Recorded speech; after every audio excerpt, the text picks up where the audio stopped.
Caveman can spend 3 hours sharpening a spear he will never use. Caveman can sit by the fire staring at nothing for half a day and call it thinking. Caveman can reorganize his entire cave, stack every rock by size, sweep the dirt floor twice, and feel genuinely productive, while the actual mammoth hunt he promised himself sits untouched for the 4th day in a row. But ask Caveman to sit down and do the one task that actually matters. Suddenly, Caveman's back hurts. Caveman is hungry. Caveman remembers he needs to check what the other cavemen are doing across the valley. Caveman stares at the task for 11 minutes, sighs deeply, and decides today is not the right day. Maybe tomorrow. Tomorrow feels better. Here's what's strange. Caveman is not lazy. Caveman can run for miles when a predator appears. Caveman can build a fire in a storm when survival demands it. When something feels urgent and real and rewarding, Caveman moves fast. So why does the important work, the stuff that would actually change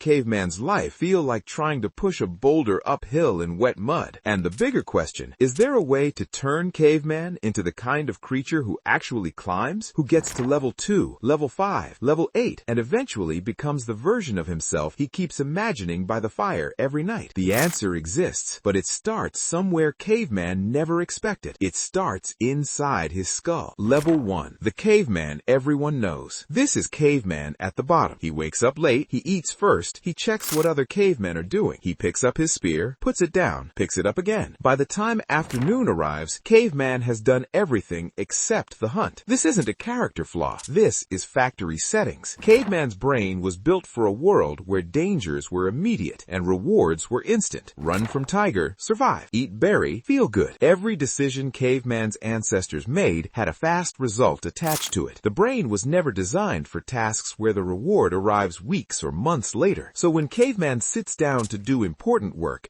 whose payoff is invisible and distant, his brain shrugs and says, why? That is level 1. Most cavemen never leave it. They sharpen spears for years and wonder why they're still hungry. Level 2. The chemical that controls everything. To climb out of level 1, Caveman has to understand the thing pulling his strings. Inside Caveman's brain lives a chemical called dopamine. The tribe calls it the pleasure chemical, but that is wrong. Dopamine is not pleasure. Dopamine is wanting. It is the invisible mammoth dangling just around the corner. Caveman hasn't caught it yet. Caveman hasn't even seen it clearly, but the mere idea of it gets Caveman moving. Here's the proof. Scientists once gave rats a lever. Every time the rat pressed the lever, electrodes fired dopamine straight into its brain. The result? Rats pressed for hours, forgot to eat, forgot to sleep. Some pressed until they collapsed. Then the scientists blocked dopamine in a different group of rats entirely. Those rats became so still they wouldn't get up for food placed one step away. Put the food directly in their mouths, they chewed happily, but moved toward it, zero interest. Caveman's brain runs on the exact same system. Dopamine doesn't reward the catch, it creates the chase. It is the reason Caveman gets up in the morning. The question is what Caveman is training his brain to chase. Level 3. The poison berry problem. Here is where most cavemen fall into a trap they cannot name. Caveman discovers a berry bush. The berries are sweet, bright, and give Caveman an immediate rush of energy and pleasure. Caveman eats them every morning, every afternoon, every time boredom arrives. At first, 1 berry is enough. Then, Caveman needs 3. Then, a full handful. The plain berries from other bushes, the ones that take longer to find, that taste quieter, start to feel like nothing, like dust. This is dopamine tolerance. Caveman's brain, flooded daily with fast and loud rewards, dials down its sensitivity. It recalibrates to a new normal. So when Caveman sits down to do important work